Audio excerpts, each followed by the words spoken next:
"There's a woman by the bench, sir. She's been watching you since you sat down." The voice came from somewhere low and to his right, barely above the level of the armrest. Franklin Oakes had been sitting on the same bench in Rideau Park for 11 minutes, which he knew because he still wore a watch, an old Longines his father had given him when he passed the bar, and he had the habit of checking it when he sat down anywhere new. The way a pilot checks instruments before anything else has a chance to go wrong. He turned his head slightly toward the voice, not toward it directly, slightly. He had learned in the 2 years since the diagnosis that turning your head directly toward a sound was a sighted person's reflex. And he was no longer a sighted person, and the sooner he stopped performing the habits of one, the better he navigated. "How long have you been standing there?" he asked. "A while," the voice said. "I was watching the pigeons, and then I saw her watching you. A child, 8, maybe 9. The diction was careful, the kind of careful that came not from private school, but from paying close attention to how adults spoke, because adults were the ones who decided things. What does she look like?" "Blue coat. Her hair is short, and she has a bag on her shoulder, the kind that goes across. She keeps looking at her phone, but she's not doing anything on it. She holds it the same way every time. Flat, like she's reading, but she's not scrolling." Franklin sat with that. A woman with a phone held flat and still in a park, watching a man on a bench. He thought about the last 3 weeks. He thought about the letter that had arrived at his house on Monkland Avenue, hand-delivered, no return address, and which his housekeeper Bette had read aloud to him in the careful, neutral voice she used when something was not good. He thought about the second letter a week later, with no words in it at all, only a photograph, which Bette had described in a voice that was less neutral. And he thought about the phone call 4 days ago that had lasted 12 seconds and contained only the sound of a street he recognized by its particular mix of traffic and streetcar, the corner of Bank and Gladstone, 2 blocks from this park. "What is your name?" he asked. "Nora. Nora, how old are you?" 8 3/4. "Is there anyone with you?" A pause, the kind of pause that answered the question before the words did. "I was with my uncle earlier. He went to get food from the truck by the fountain. He said to stay on the path." Franklin nodded slowly. He reached into the inside pocket of his coat and found his phone by the raised dot on the edge that his assistant Vera had put there with a spot of nail hardener when the diagnosis came back confirmed. He pressed it twice. "Nora," he said, keeping his voice the same as it had been, even unhurried, the voice he had used in courtrooms for 28 years when things were not going well. "I am going to make a call. While I do, I would like you to stay near me. You are not in any trouble. I just want to know the woman is still where she was." "Okay," Nora said. Vera answered before the second ring. She always answered before the second ring. Franklin had once mentioned this, and she had said simply that she was not in the habit of making people wait for things they needed, and he had thought that was one of the better things anyone had ever said to him. "Mr. Oakes." "Vera, I'm in Rideau Park, the south bench near the elm grove. There is a woman in a blue coat at approximately the 11 o'clock position from where I'm sitting, bench or standing. I can't confirm. She has a shoulder bag and is holding a phone flat without using it." There was a sound on Vera's end, the particular sound of a second phone being picked up or a drawer being opened. Franklin couldn't tell. "Don't move from that bench. Do not engage with the woman. Is there anyone with you?" "A child, 8 years old, name is Nora. She brought it to my attention. Keep her close." A pause. "Franklin, did you eat lunch today?" He nearly smiled. Vera had worked for him for 16 years and had never once, in all of them, mentioned her own lunch. "No." "Then stay put and let Kenneth come to you. I'll have him there in under 10 minutes. The line closed. Franklin lowered the phone. He turned his face slightly toward the small presence to his right. "Is she still there, Nora?" "Yes." She moved a little. "She's by the big maple now. She's standing behind it, but not all the way behind it. What is she doing?" "Still the phone. She looked up when you got your phone out. She looked back down when you put it away." Franklin processed this. A woman who reacted to his phone coming out. Someone who knew what it meant for him to make a call. Someone who had reason to monitor whether he was calling or not. That narrowed things considerably. "Nora, why were you watching the pigeons?" "I like the way they decide things," she said. "Like one of them will just walk somewhere and then all the others follow, but it's not always the same one that goes first. Sometimes it's the small ones." Franklin considered this for a moment. "That's a very good observation. My dad used to say I notice things too much." "Your dad is wrong," Franklin said. "You can't notice things too much. You can only notice them at the wrong time or forget to notice what matters. You haven't done either of those things today." There was a silence in which he could feel the child absorbing this in the way children absorb things that are new, carefully, not entirely sure whether to keep it. "Where's your dad now?" he asked. Another pause, different from the first one. He's not around anymore. It's just me and my uncle now. My mom is in the hospital. She's been there since February. They say she's getting better, but it's slow. Franklin was quiet for a moment. What happened in February? Her heart, Nora said simply. She collapsed at work. My uncle came and got me from school. He didn't tell me right away what happened. He just said we were going for a drive. I knew it was bad because he let me sit in the front. Your uncle sounds like a careful man. He is. He's the kind of person who thinks about how things are going to land before he says them. She paused. He learned it from my mom. She's the same way. A bench creaked somewhere to Franklin's left. Not close. He filed it. Nora, without pointing, without turning your head, can you tell me if the woman has moved? The child went very still in the way children go still when they are working hard at something. She's closer. She's at the edge of the maple now, not behind it. She's looking at you. Is she still holding the phone? She put it in her bag. Franklin felt the particular cold that lives between the shoulder blades, and that has nothing to do with weather. A phone going away meant a change of intention. It meant whatever the phone was for was over. He heard footsteps on the path to his left, even, deliberate, not hurried. Someone who was trying to sound like a person taking a walk. Mr. Oakes. A man's voice from the direction of the footsteps. Deeper than expected, the particular flatness of a man who has delivered bad news professionally for a long time. My name is Kenneth Brower. Vera sent me. Kenneth, the woman in blue is Kat Dole. She works for a private firm out of Toronto, licensed investigative services. She's been hired to observe you. We don't yet know by whom. Observe, Franklin said. Document, Kenneth said with the same careful flatness. She's been here 4 times in the last 2 weeks. We know this because Vera had the park area flagged after the second letter. We have photographs of Ms. Dole on each occasion. Today is the first time she moved from passive observation. Franklin was quiet. Who hired her? We believe we know. We are not yet certain enough to say. Say it anyway. Kenneth was quiet for a fraction of a second too long. We believe it is Soren. Franklin did not move. He did not change his expression. 28 years in courtrooms had given him a face that could receive almost anything without rearranging itself. And he spent those 28 years being grateful for it. And he was grateful for it now. Soren Oakes. His son-in-law of 9 years, his daughter Meredith's husband. The man who had come to Franklin's office at 29 with an idea and a handshake and had left with seed funding and a reference letter, and who had spent the years since building a company that now sat, through a chain of events Franklin had not entirely approved of, but had not stopped, within the structure of Franklin's own trust. How certain are you? Franklin asked. The firm that hired Catherine Dole is a subsidiary of a holding company that Soren Oakes controls indirectly through a numbered corporation registered in Alberta. The connection is 3 layers deep. Vera found it. Of course Vera found it. Does Meredith know? We don't believe so. Franklin sat with the weight of this. The elm branches above him moved in the October wind. He could hear them, that particular dry sound of late-season leaves that have given up being leaves and are simply waiting. The child, he said quietly. Nora. I see her. Her uncle is somewhere near the food truck by the fountain. Can someone locate him? Already done. He's been notified that his niece is with a park patron and is fine. He's on his way. Nora, who had been listening to all of this with the contained stillness of a child who knows when adults are handling something and who does not interrupt, said quietly, Is the woman going to come over? No, Kenneth said. She's leaving. Why? Because she saw me and she knows what I am. Nora considered this. What are you? The kind of person who appears when other people's plans stop being useful, Kenneth said. There was a silence, and then Nora made a sound that was almost, but not quite, a laugh. Franklin heard a second set of footsteps coming from the direction of the fountain. Quick steps. A man's steps, slightly uneven, the gait of someone hurrying while trying not to look like it. Nora. The voice was younger than Franklin had imagined. Late 30s, maybe 40, out of breath in the careful way of a person who does not want to seem panicked in front of a child. I'm here, Uncle Pete, Nora said. Peter arrived beside them. Franklin could feel the man's attention moving over the scene, taking in Kenneth, taking in Franklin with his folded cane, trying to map what he had come into. I'm sorry, Peter said.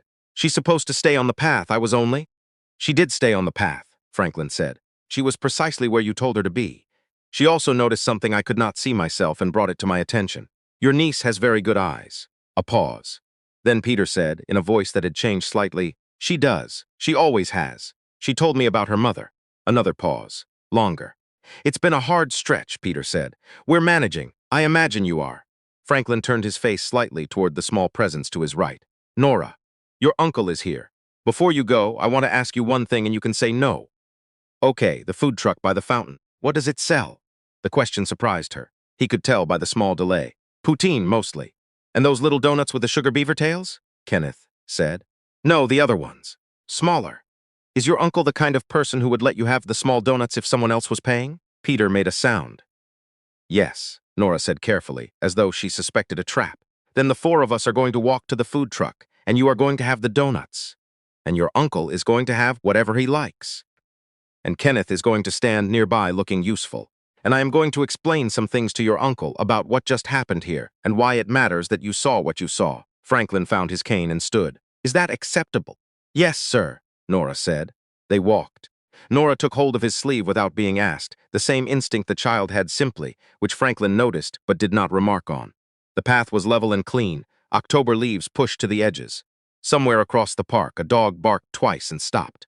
At the food truck, Kenneth took a position slightly apart with his back to the serving window, which was the kind of thing Kenneth did without being told. Peter ordered. Franklin listened to the park around him and let the sounds tell him what they told him.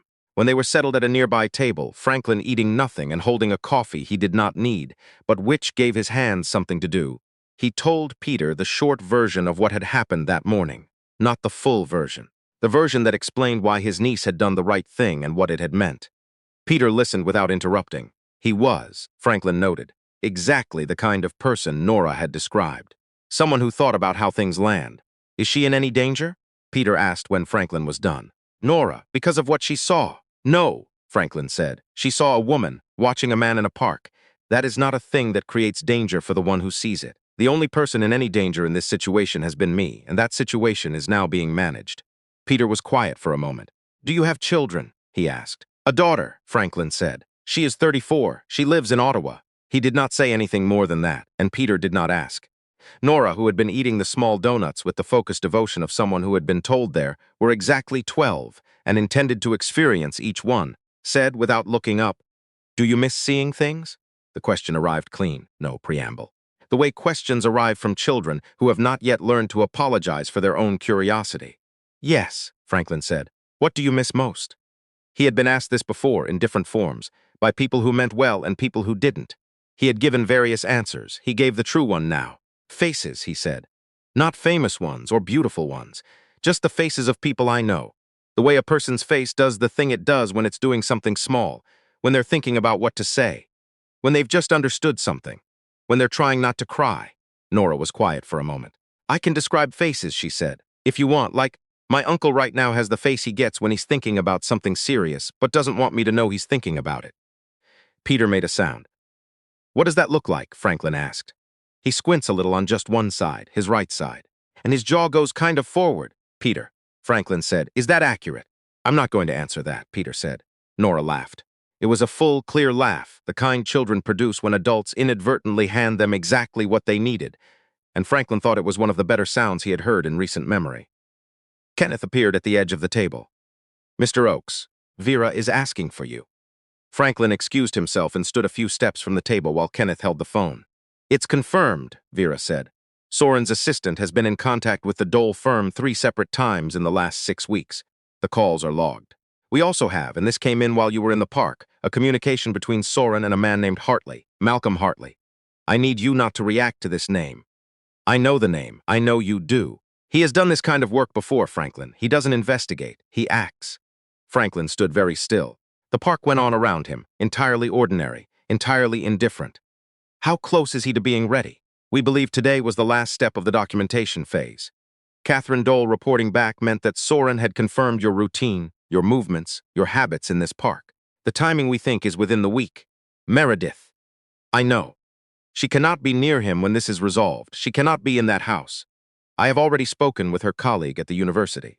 There is a conference in Halifax starting Sunday. Meredith has been asked to present. She will be told about it this afternoon. She will not know it came from us. Franklin breathed slowly. He had known Vera for 16 years. He had not known until this moment the full range of what she was. The police, he said, already contacted. The RCMP Financial Crimes Unit has been aware of Soren for 14 months. Your situation, once we present it today, becomes the predicate they needed. They will move on their timeline, but their timeline is now shorter than Hartley's. How much shorter? 48 hours at most, possibly less. A pause. Come in from the park, Franklin. Kenneth will bring you. He returned to the table.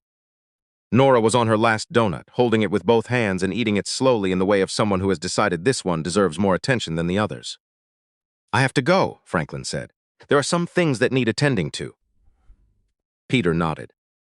He had the look of a man who understood that the things needing attending to were more serious than anything that would be said about them at a table in a park. Franklin turned toward the small presence across the table. "Nora." "Yes, sir.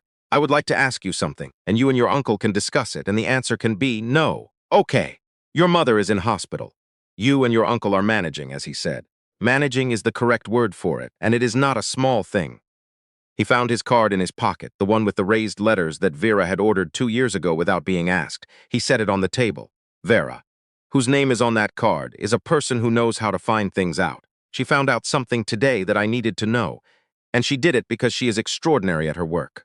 I would like, if you and your uncle are willing, for her to look into your mother's situation, not to interfere with her care, just to look at it, to see if there is anything that should be different."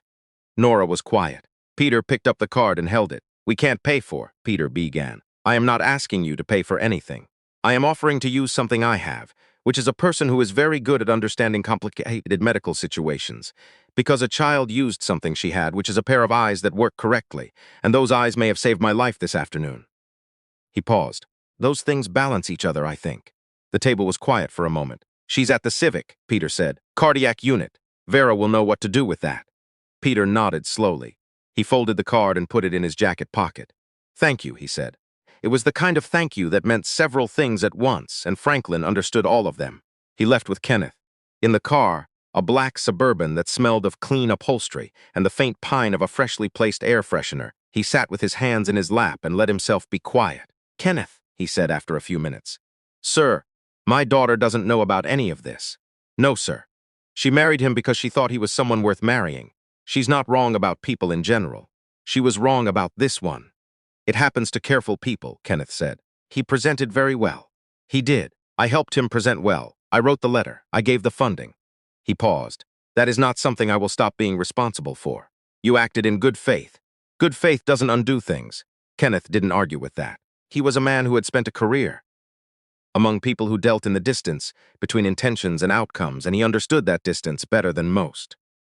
They drove the rest of the way in the particular silence that settles between two people who have been through something and are still in the middle of it.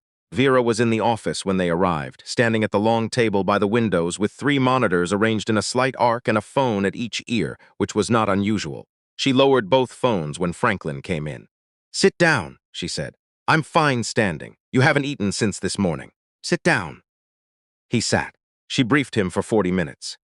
The full picture was more detailed than what she had given him in the park, and some of the details were worse. Soren had begun his planning 11 months ago, shortly after a board meeting at which Franklin had declined to move the trust timeline forward. He had met with Malcolm Hartley twice. He had engaged Catherine Dole's firm to establish routine. He had, and this was the part that Vera delivered in the flattest possible voice, taken out a life insurance policy on Franklin through a shell company, naming himself as indirect beneficiary through a structure that was technically legal and practically transparent. "He thought of everything," Franklin said when she was finished. "He thought of quite a lot," Vera said. "He did not think of a child feeding pigeons on a park bench." Franklin was quiet for a moment. How is this going to land on Meredith? Vera sat down across from him for the first time since he had entered the office. He knew this because the chair opposite made a particular sound on the hardwood, and Vera had not been sitting when he arrived. "Badly," she said, and then slowly less badly. And then she will be the person she was before she met him, plus everything she has learned since, which is not nothing. She will think she should have seen it. Everyone thinks that about the wrong people they chose. It doesn't make them right. "You'll go to her?" "When the time comes. I'll go to her before the time comes. Sunday, when she's in Halifax, I'll go there myself. She should hear it with a window nearby and a person she trusts in the room." Vera paused. "I am someone she trusts." "Yes," Franklin said. "You are." They were quiet for a moment. Outside the office windows, Ottawa went on in its October way, the canal dark and flat, the leaves on the path below in the colors that come just before the end, which Franklin could not see but which he remembered precisely the way he remembered everything from before. "Vera, yes, the child. Nora, her mother. I've already been in touch with the cardiac unit. Preliminary review of the file suggests that the medication protocol she's currently on is outdated by about 3 years. It is not the protocol that would be used at this hospital for a patient presenting in the same way. It is not malpractice. It is the kind of thing that happens in a system with too many patients and too few hours. I've referred the file to Dr. Anand, who is the best cardiologist in this city, and who owes me a favor.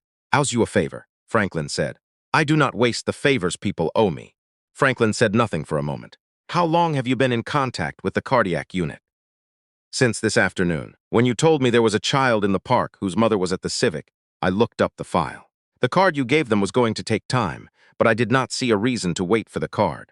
He had worked with this woman for 16 years. He understood, sitting in that chair with the October City outside the window, that he had perhaps never fully understood her until today. Thank you, Vera. Don't, she said in the dry way she said most things. You can thank me after we've gotten through the next 48 hours. Soren was arrested on a Tuesday morning, 6 weeks later than the 48 hours Vera had predicted, because the RCMP moved on their own timeline and not anyone else's, which Franklin had expected. Malcolm Hartley was arrested the same morning at a hotel on Rideau Street, 2 blocks from the park. Meredith found out in Halifax with a window nearby. She did not speak to Franklin for 4 days, not because she blamed him, but because she needed those 4 days to do something private with a feeling that had no name yet. On the 5th day, she called. They talked for an hour. He let her talk. When she was finished, she was quiet for a moment, and then she said, I need to come home. He said, your room is ready. She said, I'm 34 years old, Dad. He said, your room is ready. She came home for Christmas that year. She stayed until February. Peter called Vera in the 3rd week of November. He said that Nora's mother, whose name was Sylvie, had been transitioned to the new protocol following Dr. Anand's review. He said the change had taken 2 weeks to show results. He said she had spoken her first full sentence in 4 months on the Wednesday of that week. He said Nora had been in the room when it happened and had cried for about 10 minutes and had then asked if she could have a sandwich. Vera relayed this to Franklin with her usual economy of expression, which is to say she read him the email in a voice that was mostly flat, except in one small place near the end, which she covered by clearing her throat. Nora sent a drawing in the same envelope as Peter's letter. Vera described it to him. It was a park, rendered in crayon in the way of 8-year-olds who are drawing from memory. A bench, an elm tree, 2 stick figures, and between them, rising up toward a yellow circle of sun, a dozen small birds. One of them was clearly going first. Franklin asked Vera to have the drawing framed. She did it without comment, which was her way of agreeing with the things she would not say out loud. It hangs in his office now, on the wall to the left of the window, which is. Vera has told him exactly where the morning light hits it first.